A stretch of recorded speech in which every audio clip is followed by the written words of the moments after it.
आता याच जागी मी झोपून राहिलो असतो ना, भडाभड लाता मारून उठवलं असतं मला. त्या बहीण मायला दुकानदारानं साबणही नाही दिलं आणि काहीच नाही दिलं. आता आंघोळ धुत का नुसता पाण्यानंच धुवू मी? गरमीचे दिवस एक तर खास लागते अंगाला, किचकिच जीव लागते. अय बायको, अय आय मग झोपजोय, पहिलं उठीये का हो? आहे साबण दे नाही तुझी.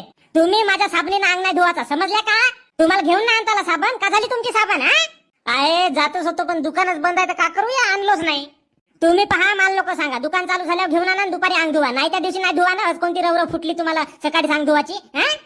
तुम्ही माझी साबण वापरा गिपरा नको. मला ते साबण जर लहान होऊन दिसली ना, मग पहा सांगतो तुम्हाला. नाही त्या जागेवर ते साबण लावता, कोटी कोटी लावताना कोटी नाही का, मला का माहित? अजिबात माझी साबण नाही लावायची. अरे पागल बायको, म्हणजे का माझ्यापेक्षा ते का साबण महत्वाची आहे का तुला?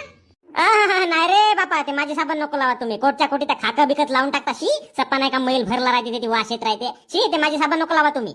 लावतो, बिलकुल हात नाही लावायचा. लावतो म्हणजे लावतो का? मला त्या डब्यातली थोडीशी साबण सरली दिसली, वली गेली दिसली पाहत, मग सांगतो तुम्हाला. नुसतं तोंड वाजाचे धंदे करते हा माणूस. आता घेऊन ना आणता आली तर एकच दुकान आहे गावामध्ये, दुसऱ्या दुकानात जायला पाहिजे बंद होतात.